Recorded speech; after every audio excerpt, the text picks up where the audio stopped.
Dahl, the Witches, illustrated by Quentin Blank. Mr. Jenkins and his son. Mr. Jenkins came striding up to our table with a very purposeful look on his face. "Where's that grandson of yours?" he said to my grandmother. He spoke rudely and looked very angry. My grandmother put on his fortress look, but didn't answer him. "My guess is that he and my son Bruno are up to some devilment," Mr. Jenkins went on. "Bruno hasn't turned up for his supper, and it takes a lot of time to make the boy miss his food. I just admit he has a very healthy appetite," my grandmother said.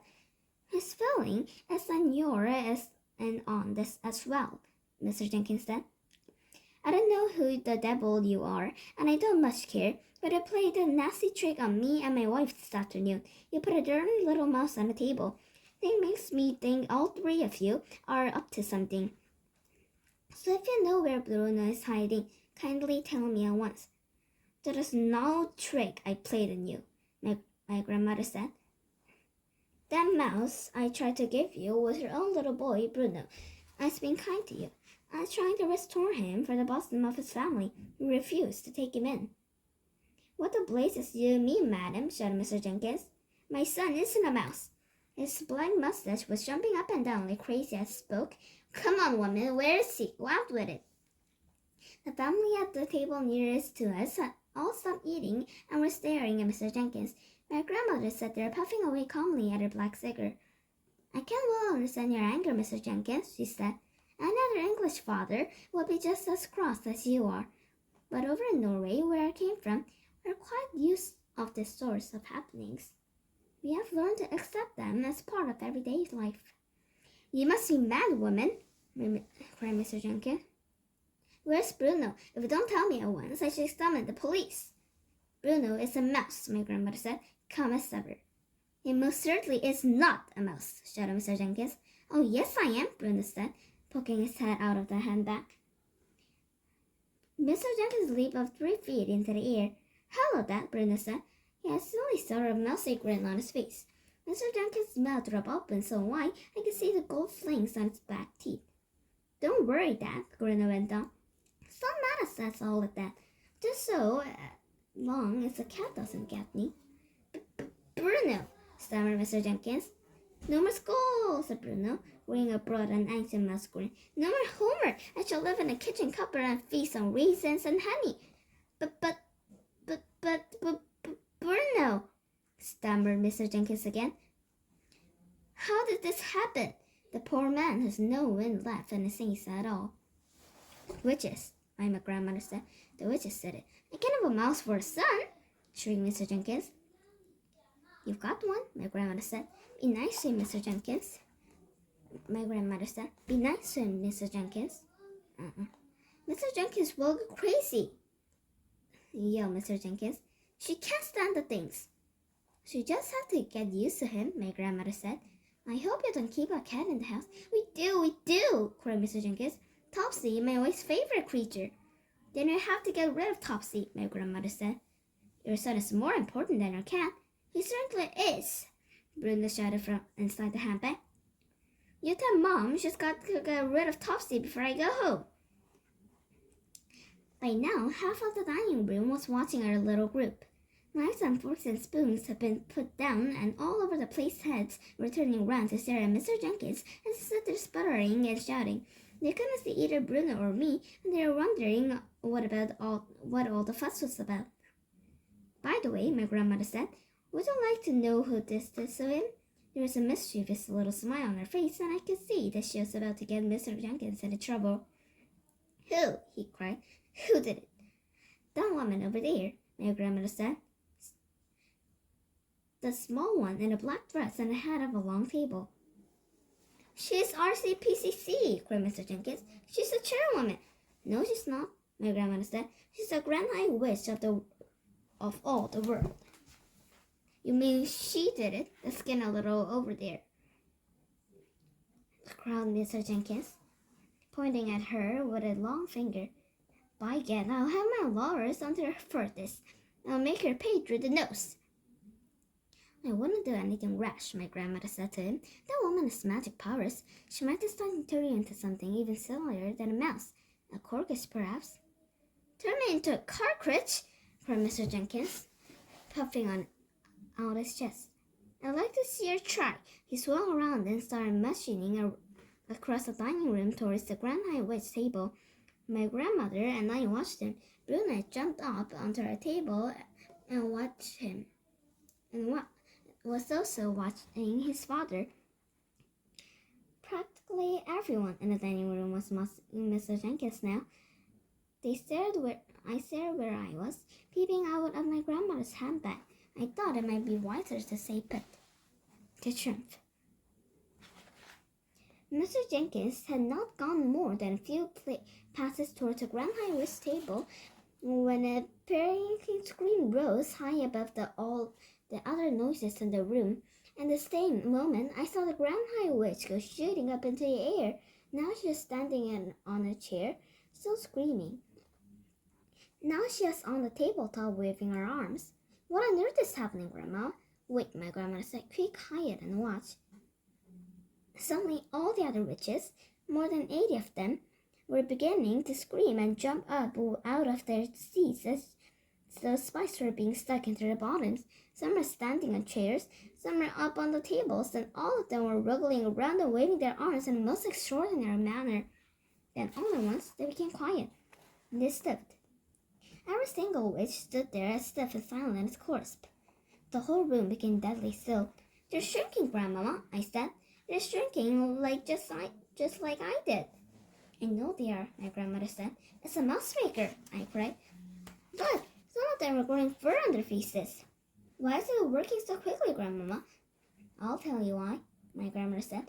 Because all of them had a mastic overdoses just like you. It's turned the alarm clock right out of whack. Everyone in the dining room was standing up now to get a better view. People were moving closer. They're beginning to crowd like the two long tables. My grandmother left Bruno and me so that we wouldn't miss any of fun. In her excitement, she jumped up onto the chair so that she could see over the heads of the crowd. In another few seconds, all the witches had completely disappeared, and at the tops of two long tables were swarming with small brown mice. All over the dining room, women were screaming and strong men were turning white in the faces, shouting, It's crazy! That can't happen! Let's get the heck out of here! Heck out of here, quickly! Waiters were attacking the mice with chairs and wine bottles and anything else that came to hand.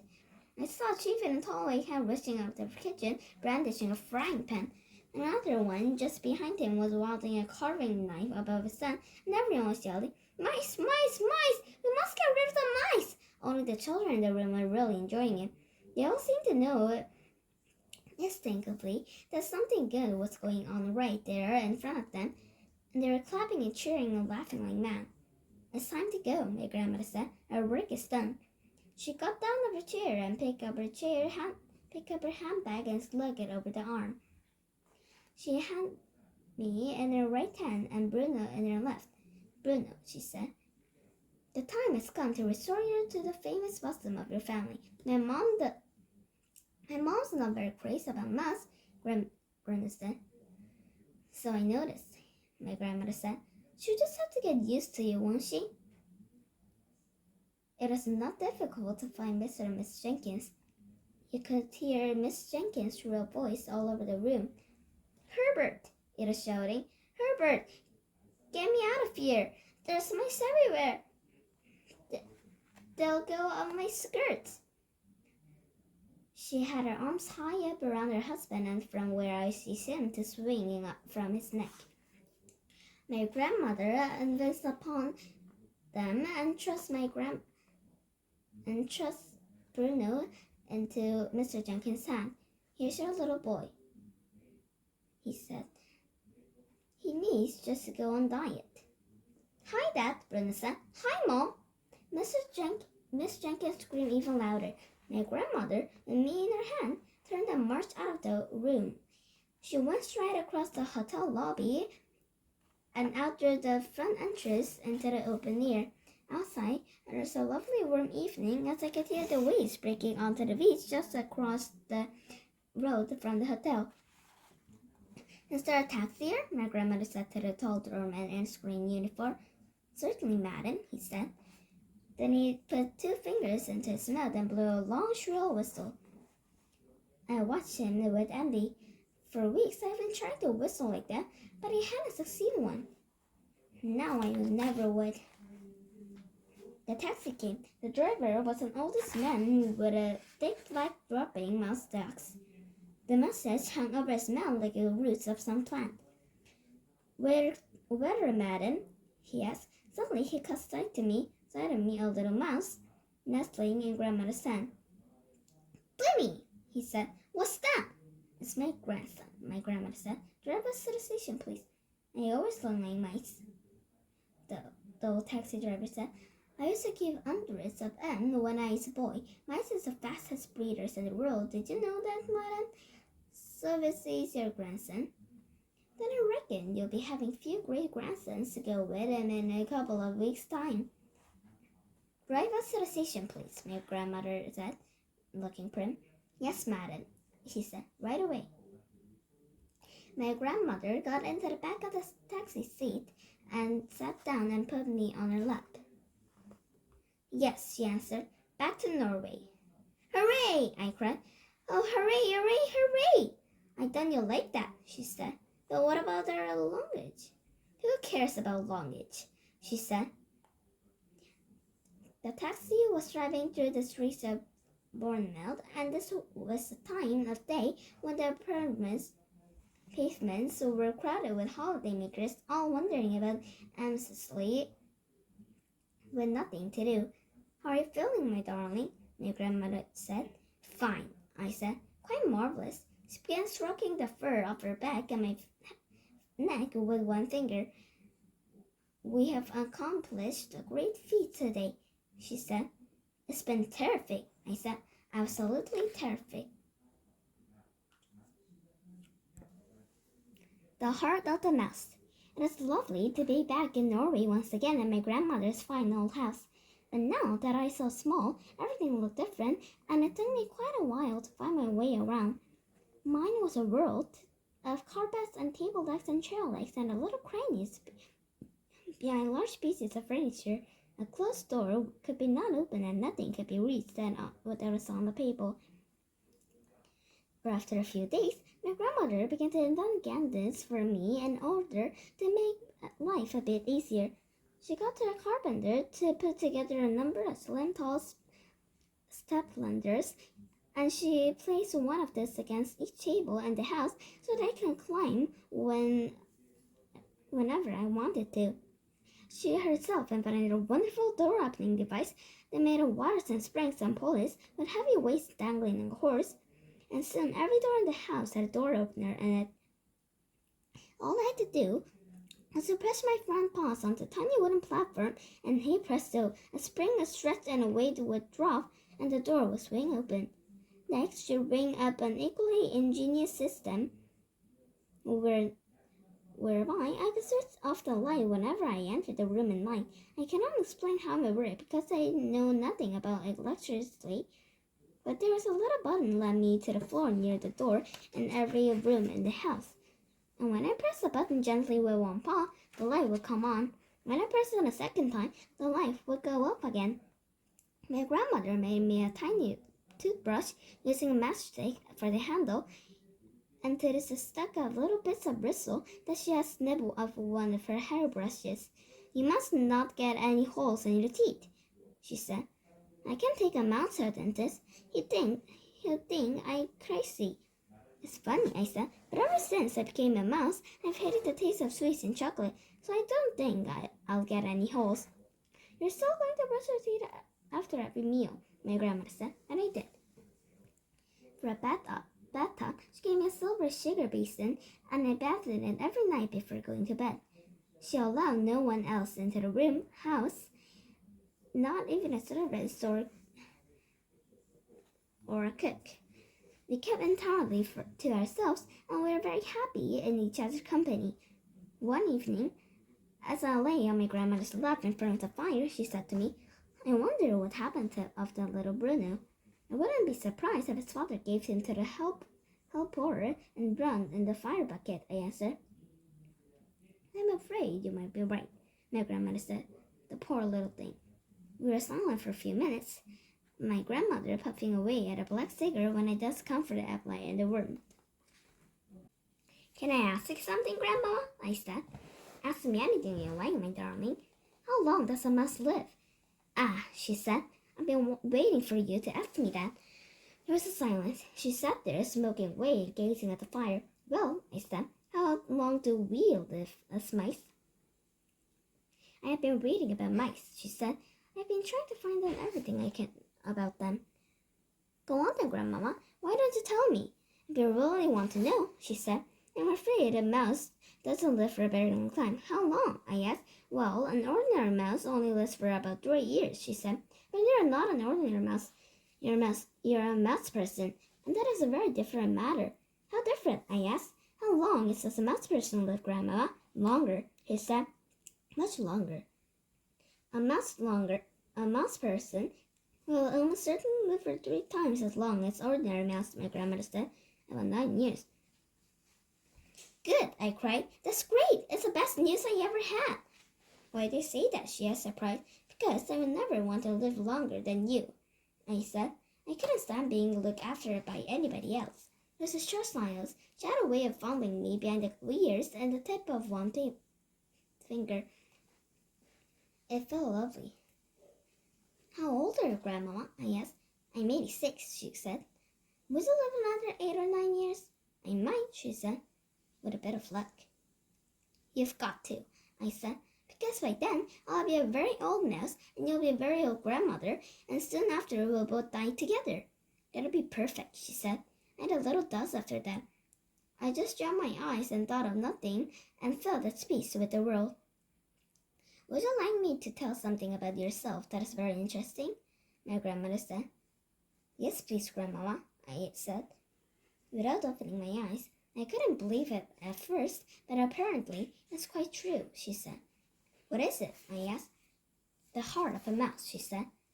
And that means your heart is beating a rate of 500 times a minute. Isn't that amazing? That's not possible, she said, opening my eyes wide. That's as true as I'm sitting here, she said. It's a sort of a miracle. That's nearly 9 beats every second, I cried, working it out in my head. Correct, she said. Your heart is going so fast it's impossible to hear the separate beats.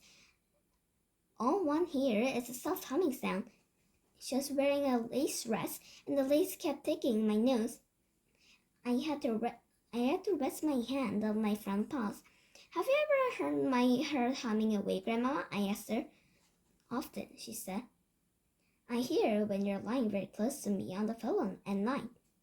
The two of us remained silent in front of the fire for a long time after that, thinking about these wonderful things.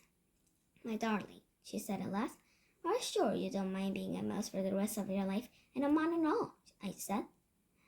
It doesn't matter who you are or what you look like, so long as somebody loves you. As off to work we go. For supper that evening, my grandmother had a plain omelette and 1 slice of bread. I had a piece of that brown Norwegian goose milk cheese, known as toast, which I loved even when I was a boy. We ate in front of the fire, my grandmother in her armchair and me on the table with my cheese on a small plate. Grandmama, I said, now that we have done away with the Grand High Witch, will all the other witches in the world gradually disappear? I'm quite sure they won't, she answered. I stopped chewing and stared at her. But they must, I cried. Surely they must. I'm afraid not, she said. But she's not there and any longer. How are they going to get all the money they need?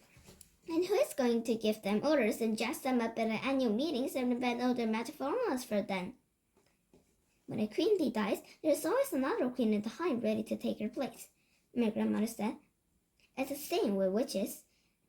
In the great headquarters where the Grand High Witch lives, there's always another Grand High Witch waiting in the wings to take over should anything happen. Oh no, I cried. That means everything we did was for nothing. Have I become a mouse for nothing at all? We saved the children of England, she said. I don't call them nothing. I know, I cried. But that's not nearly good enough. I felt sure that all the riches of the world would slowly fade away after we got rid of their leader. Now you tell me that everything is going to go just the same as before. Not exactly the same. Not exactly as before, my grandmother said. For instance, there are no longer any witches in England. That's quite true, isn't it? But what about the rest of the world? I cried. What about America and France and Holland and Germany? And what about Norway? You must not think I've been sitting back and doing nothing this last few days, he said. I've been giving a great deal of thought and time to the particular problem. I was looking up at her face, and when she said this, and all at once I noticed that a little secret smile was beginning to spread slowly around her eyes and the corners of her mouth. Why are you smiling, Grandmama? I asked her. I have some rather interesting news for you, she said. What news? Shall I tell it to you right from the beginning? Yes, please, I said. I like the good news. She said she had finished her omelette, and I had finished enough of my cheese. She wiped off her lips with a napkin and said, as soon as we arrived back in Norway, I picked up the telephone and made a call to England. Who in England, Grandmama? To the chief of police in Bournemouth, my darling. I told him I was the chief of police for the whole of Norway, and that I was interested in particular happenings that had taken place recently to the Hotel Magnificent. Now hang on a sec, Grandmama, I said. There's no way that an English policeman is going to believe that you are the head of Norwegian police. I'm very good at playing a man's voice, she said. Of course she believed me. The policeman in Bournemouth was honored to get a call from the chief of police for the whole of Norway. So what did he ask him? I asked him for the name and address of the lady who had been living in Hotel 454 at the Hotel Magnificent, the one who disappeared. You mean the Grand Witch? I cried. Yes, my darling. And did he give it to you? Naturally, he gave it to me. One policeman will always help another policeman. By golly, you're the nerve, Grandma. I want our address, my grandmother said. But did he know our address? He did indeed. They had found her passport in a room, and our address was in it. It's also in the hotel center, and everyone who stays in the hotel has to put a name and address in the book. But surely the Grand Witch wouldn't have put a real name and address in the hotel register, I said. Why ever not? My grandmother said. Nobody in the world has the faintest idea who she is except the other witches. Wherever she went, people simply knew her as a nice lady. You, my darling, and you alone, were the only non-witch ever to see her with the mask off. Even if her home district and the village where she lived, people knew her as a kindly and very wealthy born nurse who gave large sums of money to charity. I've checked up on that. I was getting exciting now. And there I did speak up, Grandmama. They must have been the secret headquarters of the Grand Witch. It still is, my grandmother said. And that will be where the new Grand Witch is certainly to be living at this very moment in a retinue of special assistant witches. Important rulers are always surrounded by a large retinue of assistants. Where is her headquarters, Grandmama? I cried. Tell me quick where it is. It is a castle, my grandmother said. And the fantastic things as that in the castle will be all the names and address of all the witches in the world. How else could the Grand Witch run her business? How else could she summon the witches of the various countries to their annual meetings? Where's the castle, Grandmama? I cried impatiently. Which country? Tell him quick. Guess, she said. Norway, I cried. Right first time, she answered, high up in the mountains above a small village.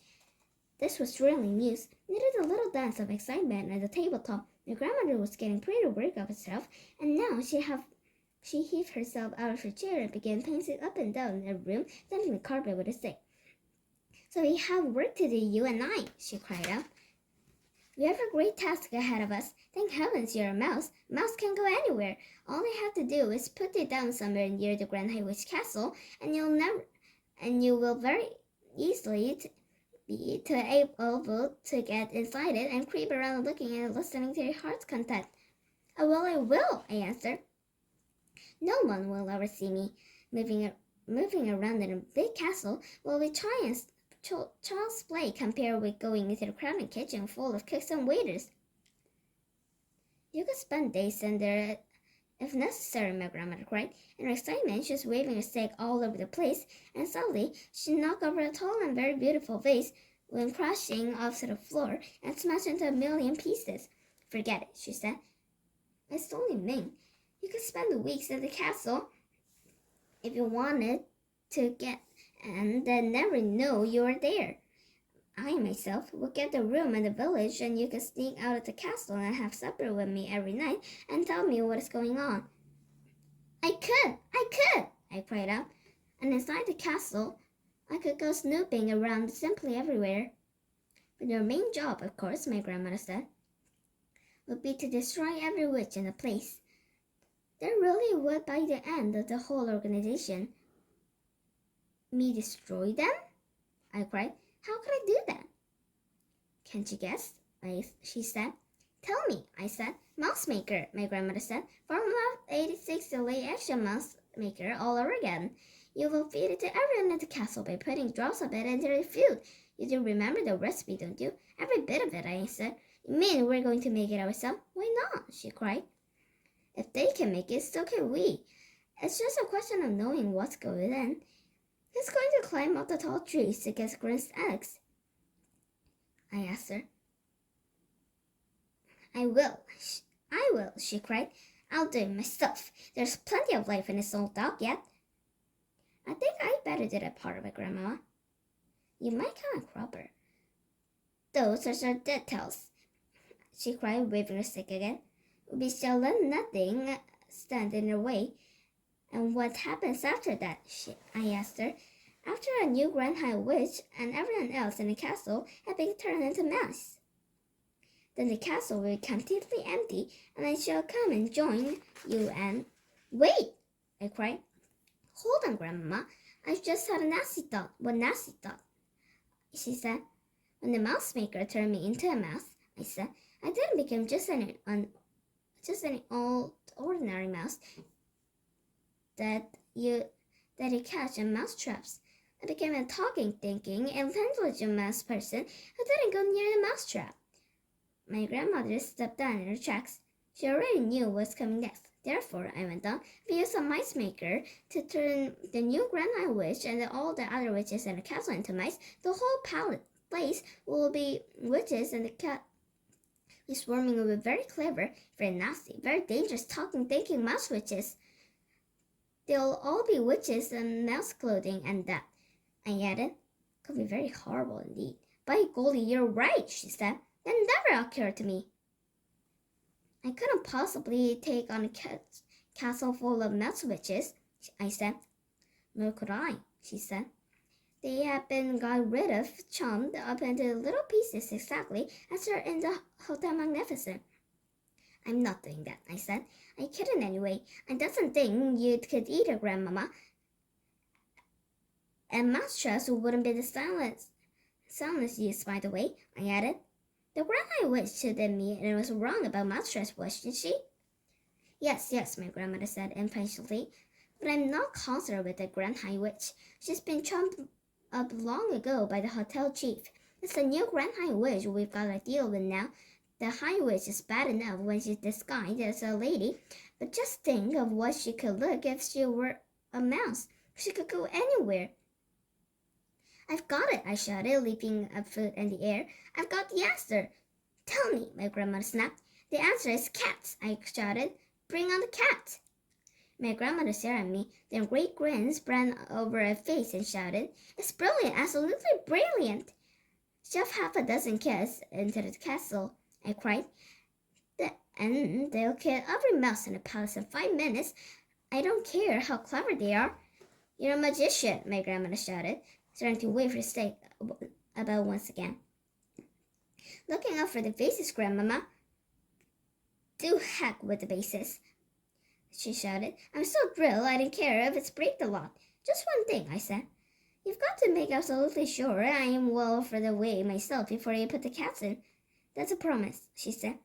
What'll I do after the cats have killed all the mice? I asked her. I'll take all the cats back to the village, and then you and I will have the castle completely to ourselves. And then, I said, then I shall go through the records and get the names and address of all the witches in the whole wide world. And after that, I said, quivering with excitement, after that, my darling, the greatest task of all will begin for you and me. We shall pack our bags and go traveling all over the world.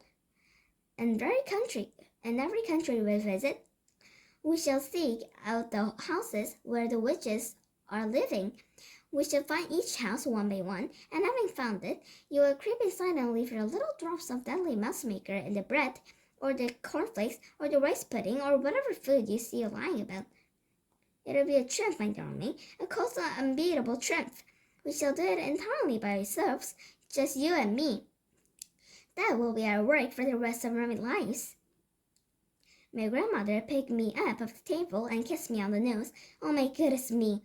We're going to be busy those next few weeks and months and years, she cried. I think we are, I said.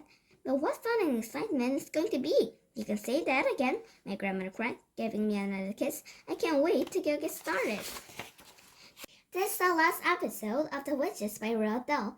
Thanks for listening, and the next book is a Pokemon book. Please enjoy the next episode and have a